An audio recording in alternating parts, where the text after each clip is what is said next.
Tipasi siapa yang bersalawat kepadaku 1 kali dibalas oleh Allah 10 kali. Alangkah naibnya kita kalau salawat dianggap bid'ah dolalah. Ya, nah ini kembali buat kita semua. Kenapa pemahaman hadis oleh mereka hanya dimaknakan saja tanpa mengenal ilmu gramatika hadis. Contoh, waktu haji, ketika di Mina nih ada orang tentang masalah bid'ah. Orang haji kan enggak semuanya satu aliran, satu paham gitu kan. Mungkin ada Wahabi, ada Ar-Isadiyah, ada istilahnya katakan Ahmadiyah umpamanya, ada Ahlussunnah wal Jamaah, ada Wahabi segala macam. Ini oleh mubalik tersebut habis disikat orang-orang yang biasa melakukan dianggap bid'ah. 7 bulan segala macam bid'ah segala macam. Dalam hati, wah ini orang mengundang bahaya nih. Kenapa mengundang bahaya? Enggak semuanya pemahaman sama dengan saya. Dengan dia termasuk saya sendiri kan berseberangan. Kita sendiri panas dengarnya nih. Aduh gimana nih, sedangkan kita al-hajju asyurum ma'lumah paman paradal hajja pala rapasa wala fusuka wala jidala fil hajj. Apabila kamu sudah melakukan haji, jangan kamu melakukan ropas, berbicara kotor, jangan kamu debat, jangan kamu melakukan yang dilarang oleh Allah, bisa bayar dam. Udah, ceritanya selesai. Ini bapak-bapak bukan si mubalik yang didatangi malah saya. Mereka tanya, gimana pendapat Ustaz tadi ceramah? Emang kenapa? Enggak, kayaknya panas banget kita. Kalau Jakarta sih saya berani tampar tuh orang. Belagu ngomongnya gitu kan, dianggapnya sama dengan dia. Lalu saya bilang gini, bapak-bapak jawaban dari saya dari segi apa maunya? Ya, dari segi Quran, hadis atau logika? Ya terserah deh, terserah Ustaz. Yang penting untuk kita sadar dan adem dengar penjelasan dari Ustaz, berarti bukan kita yang salah tapi dia yang salah. Nah, sekarang saya buka hadis. Kullu bid'atin dolalah ad-dolalatu finnar. Ini mereka nggak paham tentang makna kullu. Kullu di dalam Quran kan nggak artinya semua. Tapi dianggap oleh mereka setiap yang tidak Nabi lakukan hal yang baru termasuk dolalah, sesat. Nah, setiap yang sesat masuk neraka. Padahal kullu di sini kalau kita mengutip dalam Al-Qur'an, kulla sapinatin gosba, seperti Nabi Musa ketika belajar dengan Nabi Khidir, kemudian dia menyewa perahu yang masih bagus baru dibocori oleh Nabi Khidir. Kira-kira kayak apa?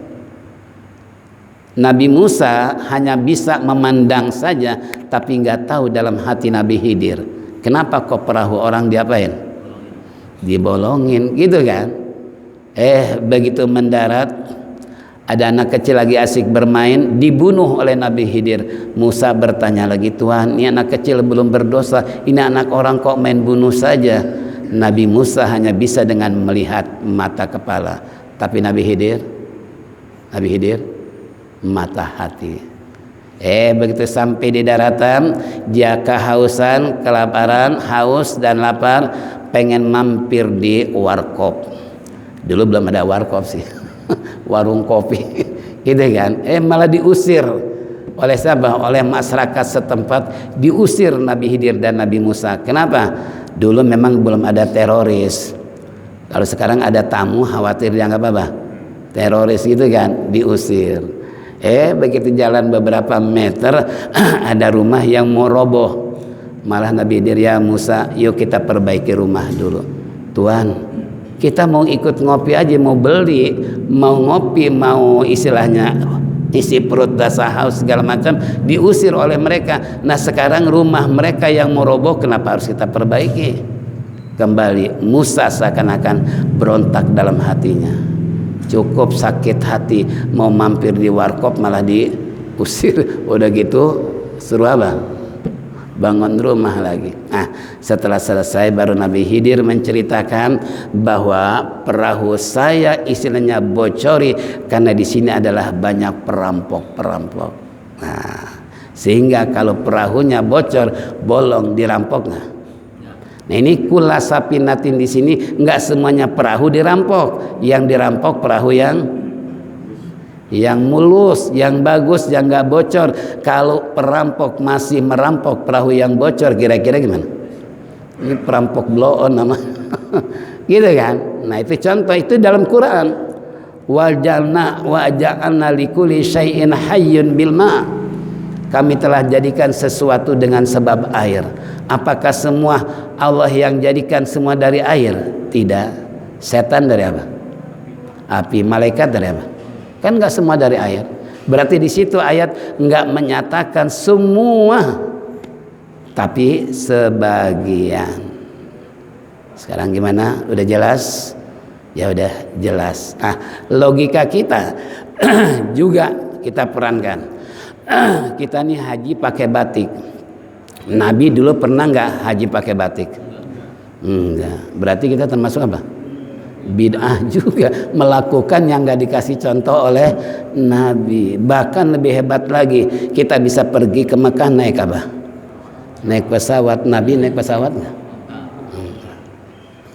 Coba kalau Indonesia naik onta ke Mekah, kira-kira berapa tahun? Ya Allah, itu kan termasuk bid'ah juga. Itu kan logikanya kan begitu. Nah ini makanya kembali, kita jangan suka dengerin omong-omongan yang nggak paham. Kenapa? Mereka nggak paham dalam segi masalah gramatika bahasa Arab, yakni ilmu nahu, tapi ngomongnya pinter, tapi ilmu alatnya. Makanya kalau ada forum nasional, diundang para ulama, berhadapan orang NU dengan Wahabi, nggak bakalan datang. Paling tidak kalau orang-orang NU segerobak kitab dibawa semua untuk debat, gitu kan? Karena saya juga dapat bocoran dari guru, nggak bakalan mereka berani datang. Kenapa? Pengen disikat habis sama orang-orang. Kenapa? Karena orang NU dalilnya kan bukan masalah Quran hadis saja, tapi semua ilmu kan, ilmu nahu, sorob, ma'ani, balaghah, bayan, segala macam. Tadi pertanyaan itu aja, Mas, maaf ini kulu di sini nggak artinya semua, tapi sebagian. Kenapa kok Anda menganggap semuanya? Ini berarti berlawanan dengan Al-Quran. Berarti Anda nggak paham Quran. Akhirnya mereka, oh kalau gitu udah jelas, buat kita tenang. Kenapa? Berarti bukan kita yang salah yang melakukan 7 bulan, 4 bulan, ataupun maulidan, segala macam. Itu semua adalah bid'ah hasanah. Nabi nggak contoh, tapi mengandung nilai kebaikan di sisi Allah. Itu kan? Nah ini kembali kepada kita semua. Atau kemarin ada ibu-ibu pada datang ke rumah, tanya tentang masalah boleh nggak sih orang yang sudah meninggal di akikah kan? Atau mereka ada yang melarang nggak boleh, katanya orangnya udah mati, nggak mungkin sampai. Kalau jawaban mu'alim sih enak aja. Saya tanya, itu akikah bagus apa jelek? Bagus. Ya kalau bagus ya pasti datang lah kan gitu. Manja abil hasanati fa asyru amsaliyah. Siapa yang mendatangkan satu kebaikan Allah balas 10. Itu Quran. Jangan dibilang itu nggak sampai. Kalau nggak percaya Anda mati aja duluan. Percaya nggak bahwa itu adalah orang yang sudah meninggal, lalu kita melakukan dengan perbuatan baik, pahalanya buat dia? Logikanya adalah setiap kebaikan pasti ada pahala. Pahalanya dilipat gandakan. Nah makanya saya ingat mu'alim, jawabannya sangat gampang. Dia kerjain aja. Jangan suka dengar orang, masa iya sekebaikan gak ada pahala, gitu kan? Kerjain aja. Nah itu kalau mu'alim kalau memberikan jawaban sangat memudahkan, nggak ada yang mempersulit. Lain dengan gitu, oh nggak boleh tuh bid'ah dolalah, percuma kita motong kambing buat orang yang sudah meninggal dunia. Kalau sah debat dong orang begini, Anda mati duluan. Coba bener nggak datang atau nggak datang, gitu kan? Ini contoh, ini termasuk wa ma atakumur rasul fakhudhu wa ma nahakum anhu pantahu. Apa saja yang datangkan kepada Rasulmu ambil, kerjain, jangan dipikir-pikir, Jangan dilogikakan, sebab kalau dilogikakan apa yang dicontohkan oleh Rasulullah, mana mungkin si Nabi ngajarin sesat umatnya, kan nggak mungkin. Ya keluar dari koridor Al-Quran juga nggak mungkin. Kenapa? Nabi dalam mengeluarkan hadis dengan penuh arif dan bijaksana dan berpikir ke depan. Tuh, kita menganggapnya bahwasanya apa yang tidak ada zaman Nabi kita lakukan bid'ah dolalah. Ini na'udzubillah min dzalik. Ambil tuh yang Rasul. Apa yang dilarang tinggalkan, jauhi. Nabi melarang makan pakai tangan kiri, minum pakai tangan kiri, tapi umatnya masih ada yang makan minum pakai tangan kiri. Di sini ada nggak? Ada nggak? Kadang-kadang kadang-kadang enak aja acara apa saja dalam, katakanlah entah tahlilan, entah syukuran, enak aja itu minum pakai tangan kiri, padahal Nabi larang. Nah, gimana kita bisa mengamalkan ajaran Rasulullah secara kafah? Lawang ngajinya sudah kagak, paham juga enggak, dan lain sebagainya. Nah, sehingga seakan-akan hukum tidak ada, padahal Nabi sudah memberikan contoh dalam hal ihwal apapun. Ya, lalu Nabi mensunahkan makan katanya 3 jari. Kalau kita 5 jari. Nah, kita perlu mengembangkan ini hadis. Kan kalau nggak dikembangkan, kira-kira gimana? Nabi pakai 3 jari kena korma. Kalau korma bisa. Nah, kalau kita makan kuah nasi padang, kira-kira gimana? Semua diaduk gitu. 5 aja masih kurang. Kanan main, kiri itu kan. Nah, kalau kita mengikuti hadis Rasulullah 3 jari, kira-kira bisa nggak? Bisa paling makan ketan doang. Itu pun ketan diapain? Dicolek sama sambal baru makan. Bisa 3 jari. Nah, kalau makan pakai kuah, sayur asam, sambal, pakai rebon dicampur, umpamanya. Nah, kemudian lalapnya lalap jengkol muda. Lalap jengkol muda kiri, ini kanan. Padahal Nabi apa?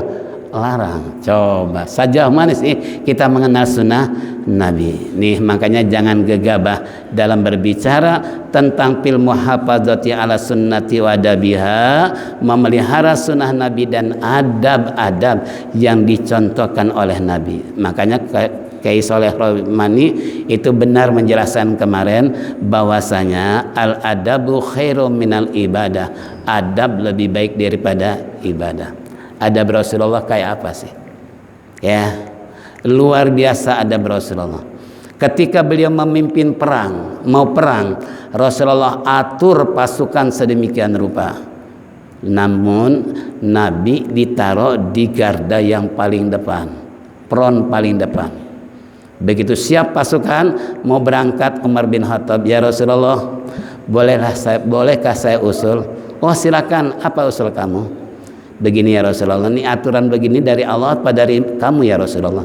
Dari saya. Maaf, saya nggak setuju. Kenapa? Kalau engkau berada di front yang paling depan, begitu musuh meluncurkan panah, yang kena duluan engkau ya Rasulullah. Saya punya usul, alangkah baiknya engkau posisi di tengah-tengah para sahabat. Jadi kalau ada panah nyasar, yang kena bukan kau duluan, tapi siapa? Sahabat. Apa sabda Rasulullah? Benar usulmu ya Umar bin Khattab. Dia atur barisan. Nah, kalau kita sebagai pemimpin kira-kira bisa nerima gitu ya? Hah? Siapa lo gitu kan? Lo anak buah ngatur ketua lagi. Astagfirullah. Nabi nggak begitu. Nabi mengikuti apa yang diusulkan oleh sahabat, walaupun kedudukannya Nabi kayak apa mulianya, tapi mau dengar kata-kata orang bawahan. Nah, makanya kita kalau jadi ketua ya harus jangan egois, jangan istilahnya katakanlah umpamanya diktator, tergantung pada dirinya mentang-mentang dia jadi sebagai apa? Ketua. Nggak bisa. Islam sudah mengajarkan seperti Rasulullah sudah mencontohkan dalam adab. Buktinya kemarin diceritakan bagaimana Sayyidina Ali ketika suruh menulis surat dari Rasulullah, dia mengatakan Muhammad bin Abdullah, oleh Sayyidina Ali ditulis Rasulullah. Kenapa? Nggak pantas kalau nyebut namanya, tapi Allah sendiri nggak pernah nyebut nama Muhammad, yang disebut apa? Rasulullah. itu kan adab juga. Ya, makanya kalau kita bicara adab, kayak apa sahabat telah mencontohkan, karena telah dicontohkan oleh Nabi kita Muhammad sallallahu alaihi wasallam. Banyaklah adab para sahabat yang meniru gaya Rasulullah sallallahu alaihi wasallam. Inilah hadirin, wa ma atakumur rasul fakhudhu wa ma nahakum anhu wallahu a'lam bishawab. Waktu Isyraq sekarang 23, ada waktu 4 menit lagi untuk zikir tauhid. Mudah-mudahan saja Allah panjangkan umur, sehat walafiat, bertemu kembali hari Sabtu yang akan datang, dan apa yang kita baca dengar bersama jadikan ilmu yang bermanfaat sehingga kita teguh dalam berprinsip ajaran Nabi kita Muhammad sallallahu alaihi wasallam dan mentauladani beliau selama hayat di kandung badan, dan mudah-mudahan Allah bisa istiqomah di dalam ibadah, dan kita kelak semua mati dalam keadaan husnul khatimah. Amin ya rabbal alamin. Inilah insyaallah nanti ayat berikutnya, qul in kuntum tuhibbunallah fattabi'uni yuhibbukumullah. Jika kamu mencintai Allah, ikuti saya, kata Nabi. Insyaallah yang akan datang kita akan bahas. Wallahu a'lam bishawab. Mari kita tutup dengan zikir tauhid. Falyatafaddal mashkura.